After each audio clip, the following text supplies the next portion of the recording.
نوجوانوں سے اور لڑکیوں سے بھی کہتا ہوں، دل پہ لکھ لو، جب ہم پیدا بھی نہیں ہوئے تھے ماں کے پیٹ میں، ہم 4 مہینے کے حمل کی شکل میں تھے، تبھی اللہ نے ہماری تقدیر میں لکھ دیا تھا کہ ہمارا نکاح کس لڑکی سے ہوگا۔ توجہ آپ کی، بس اسی پہ بات اب ختم کرنے جا رہا ہوں، لڑکیاں بھی سن لیں اور لڑکے بھی سن لیں۔ جب ہم پیدا بھی نہیں ہوئے تھے تب قدرت نے فیصلہ کر دیا تھا کہ ہمارا نکاح کس کے ساتھ ہوگا، تو جو اللہ نے لکھ دیا ہے اسی کے ساتھ ہوگا۔ اگر ہر لڑکی کے ساتھ ہمارا نکاح جس کو دیکھا ہو جاتا تو یہ جو رشتے آ کے جو واپس جاتے ہیں نا، کئی کئی سال تک چلتا رہتا ہے، آ رہے جا رہے آ رہے جا رہے۔ کیوں؟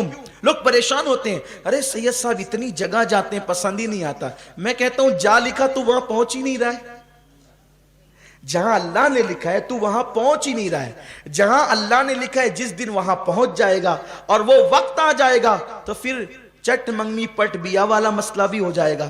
لیکن جب اللہ نے جہاں لکھا ہے تو وہاں پہنچتا ہی نہیں ہے، تو ابھی انتظار کر۔ یہ اللہ کی طرف کے فیصلے ہوتے ہیں، اللہ کی طرف کے، تو رشتے آئے جائیں تو بہت زیادہ جو دماغ پہ ٹینشن مت لیا کرو۔ اللہ نے ہماری تقدیر میں لکھ دیا ہے تو ہونا ہی ہونا ہے۔ کوئی بغیر جوڑے کا زمین پہ نہیں آیا ہے، اور بیٹیوں کو جلدی رشتے نہیں آتے تو ماں باپ خود اس کو تانا دیتے، کیسی ہے تو منوس ہے، تیری تقدیر پھٹی ہوئی ہے، تجھے اچھے رشتے نہیں آتے، ہم پریشان ہیں۔ یار اس بیٹی کا کیا قصور ہے؟ اللہ نے جب لکھا ہے تبھی شادی ہوگی۔ شادی وقت سے پہلے نہیں ہوگی، موت وقت سے پہلے نہیں آئے گی، روزی وقت سے پہلے نہیں ملے گی۔ اللہ نے جب جہاں لکھا ہے اسی وقت ہوگا، جو ٹائم آ جائے گا اسی وقت ہوگا، ورنہ نہیں ہوگا۔ ہم نے تو ایسی شادیاں بھی اس چھوٹی سی عمر میں دیکھی ہے۔ میں نے ایک شادی ایسی دیکھی ہے اپنے بچپنے میں کہ بارات تیار ہوگی، اور تیار ہونے کے بعد کسی معاملے پر جھگڑا ہو گیا بارات کے اندر، تو کیا ہوا، لڑکے والوں نے اپنی انا بتانے کے لیے کہا ہم بارات واپس لے جا رہے ہیں۔ یہ ہوا، ہم بارات واپس لے جا رہے ہیں۔ اب لڑکی والے نرم پڑے، یار عزت میں بنا جائے گی، کیا ہوگا؟ انہوں نے ہاتھ جوڑے، پیر پکڑے، خدا کے لیے ایسا مت کرو، غریب کی عزت سے مت کھیلو، چلو جو ہوا معافی مانگتے لیکن مت جوڑا، نہیں ہم تو جائیں گے۔ بہت منایا، لوگوں نے منایا، بڑوں نے منایا، نہیں مانے، اور وہ بارات واپس ہوئی۔ لڑکی کے ماں باپ کی تو موت سے بدتر اس وقت کی کیفیت ہو گئی تھی کہ وہ کیا کریں، لیکن خدا کی شان دیکھیں۔ اب وہاں پہ سب رشتہ دار رو دو رہے ہیں کہ اب مہمان آ رہے ہیں کہ کیا جواب دیں گے ان کو، کھانا تیار ہے، شربت تیار ہے، جہیز تیار ہے، کیا کریں گے؟ ایسے میں ایک لڑکا اپنی ماں اور اپنے باپ کے ساتھ شادی میں شرکت کے لیے آیا تھا، اور وہ بہت مالدار گھرانے کے تھے۔ وہ جو بارات آئی تھی اس سے بہت مالدار گھرانے کے وہ لوگ تھے۔ جب ان کو روتا دھوتا دیکھا تو اس لڑکے نے اپنے ماں باپ سے کہا یہاں ان کی عزت بچانا ہمارے لیے ضروری ہے، کیا ایسا نہیں ہو سکتا کہ جو صحرا اس لڑکے نے پہنا تھا وہی صحرا میں پہن لوں؟ ماں باپ نے کہا کہ یہ تو بہت اچھی بات ہوگی، چلو اچھا کرتے ہیں۔ اور 10 سے 15 منٹ کے درمیان یہ فیصلہ ہو گیا، اور اس کے بعد بارات کا جو ٹائم تھا نا جانے کا، چونکہ ادھر بارات تیار ہو رہی تھی، بارات کا جو ٹائم تھا اس ٹائم تک، مہمانوں کے آنے تک یہ دولہا سج سنور کر کے وہاں بیٹھ گیا تھا، آیا تھا شادی میں شرکت کے لیے، بن گیا دولہا۔ اب لوگ حیران تھے ایسا کیوں ہوا؟ وہ ایسا اس لیے ہوا کہ اس کی قسمت میں نہیں لکھا تھا، تو یہ بہانے سے کینسل تو ہونا ہی تھا، یہ تو اس کی بیوی بننے والی تھی نا۔ ایک بات مجھے بہت پیاری سے یہاں یاد آ گئی اور اس کو بیان کر کے بات ختم کرتا ہوں، مجھے مرکز جانا ہے۔ امام اعظم کے دور میں ایک حادثہ ہو گیا۔ دیکھو اللہ جو تقدیر میں لکھتا ہے نا وہی بیوی ملے گی، اس کے سوا نہیں مل سکتی۔ اس لیے ذرا چکر میں کم رہا کرو کہ ادھر جیسے بلی کی نیا چھچڑے میں ہوتی ہے نا، ادھر منہ ڈالا، ہنسنے کی بات نہیں ہے، ہنسنے کی بات نہیں، عبرت حاصل کرو۔ ادھر منہ ڈالا، ادھر تاک، ادھر جھانک، یہ سب بند کرو، اسلام کا قانون نہیں ہے۔ اسلام اس سے منع کرتا ہے، کسی کے گھر میں جھانکنے سے اسلام منع کرتا ہے۔ تاک جھانک بند کرو۔ گلیوں کے اندر سائیکل لے کر کے گھوما تو ادھر منہ ڈالا، ادھر دیکھا، کوئی کام نہیں، گاڑیاں لے کر زبردستی پھر رہے ہیں، سائیکل لے کے زبردستی پھر رہے ہیں۔ اللہ نے جو تقدیر میں لکھا ہے، اور سنو، اگر شادی سے پہلے بدکاری کرو گے تو پھر پاک بیوی نہیں ملے گی۔ قرآن، اللہ کے رسول فرماتے کما تدین تدان، تم جیسا کرو گے ویسا ہوگا۔ لیکن اگر کوئی بدکاری کر چکا، علماء سے سنا، بیان سنا اور سچی توبہ کر لے، پھر اللہ توبہ کرنے والوں کی توبہ کو قبول کرتا ہے اور اللہ انہیں پاک دامن بیویاں بھی عطا فرماتا ہے۔ तो तौबा कर लोगे तो फिर महफूज हो जाओगे, तौबा नहीं करोगे पाक दामन रहो। हजरत इमाम हसन पाक कहते हैं ना, इमाम हसन पाक का कौल है, अगर तुम चाहते हो बीवी पाक दामन रहे तो तुम पाक दामन बनो, तुम्हारी बीवियां खुद ही पाक दामन होगी। अगर चाहते हो बेटियां पाक दामन रहे तो तुम पाक दामन बनो, तुम्हारी बेटियां पाक दामन होगी। अगर चाहते हो कि बेटे पाक दामन रहे, तुम पाक दामन बनो, तुम्हारे बेटे पाक दामन होंगे, तुम्हारी नस्लें पाक दामन होगी इंशाअल्लाह, अगर तुम पाक दामन रहोगे तो जो तकदीर में लिखा है वही मिलने वाला है, उससे ज्यादा नहीं, उससे कम नहीं।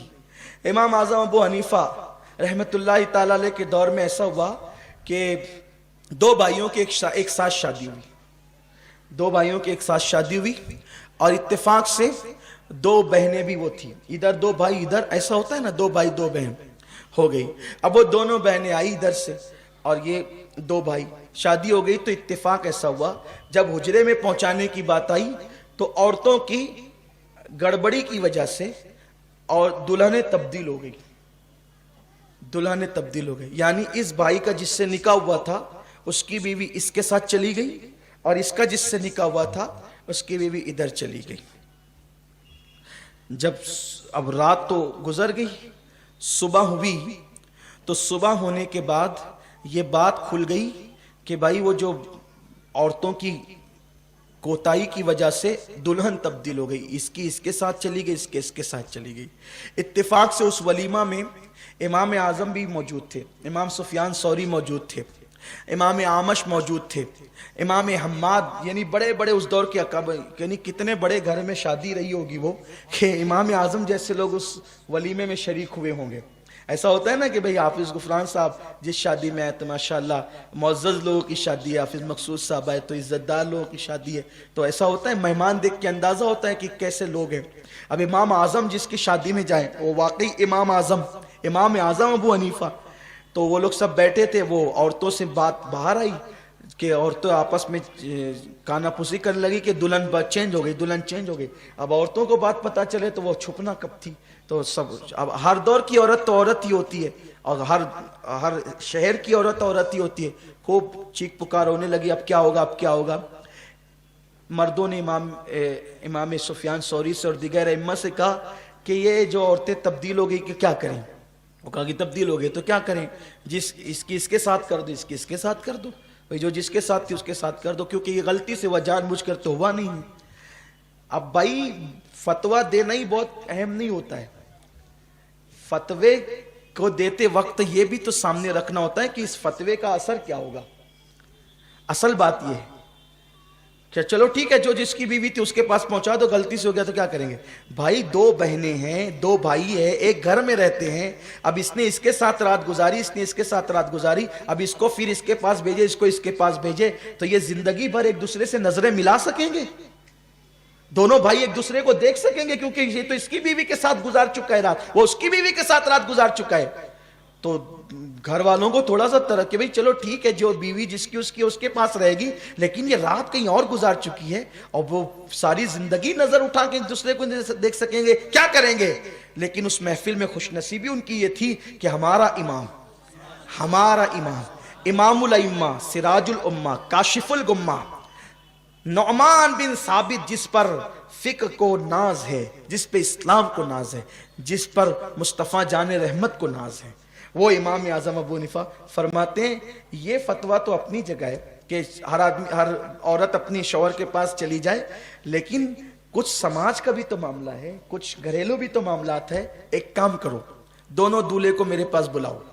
वो दोनों दूल्हे आए, आपने उससे पूछा तूने जिसके साथ रात गुजारी वो तुझे पसंद है? उसने कहा हाँ। दूसरे से कहा तूने जिसके साथ रात गुजारी वो तुझे पसंद है? उसने कहा हाँ। फरमाया अब एक काम करो, तुमको ये पसंद है जिसके साथ तुमने रात गुजारी, तो ये जो तेरी बीवी थी तेरे निकाह में थी, तू उसको तलाक दे दे, और तू इसके साथ निकाह कर ले जिसके साथ तूने रात गुजारी, और तू इसको तलाक दे दे और ये इसके साथ निकाह कर ले जिससे रात गुजारी। क्योंकि निकाह के बाद अगर विदाई और खलवत नहीं हुई है तो तलाक दी जाएगी, तो उसमें इद्दत गुजारना नहीं पड़ेगा।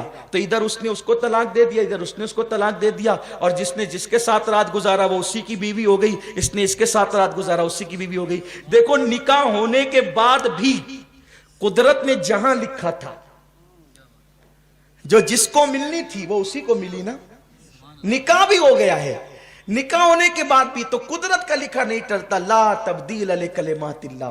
तो और लड़कियों को अगर रिश्ते लेट आते हैं वो बहुत बेचैन होती है कि अरे मुझे रिश्ते नहीं आ रहे हैं, फिर वो कभी कभी गलत कदम उठाती है। लड़के भी उनका अच्छा रिश्ता नहीं होता, बहुत फील करते, अरे यार जो देख के जाता है फिर ना कह देता है, मेरे अंदर कमी कैसे ये सब बताएं, देख के जाते ना कहते। मेरे भैया तेरे अंदर कोई कमी नहीं है, वो तेरे लिए लिखी नहीं थी जिसके माँ बाप तुझे देखने आए थे।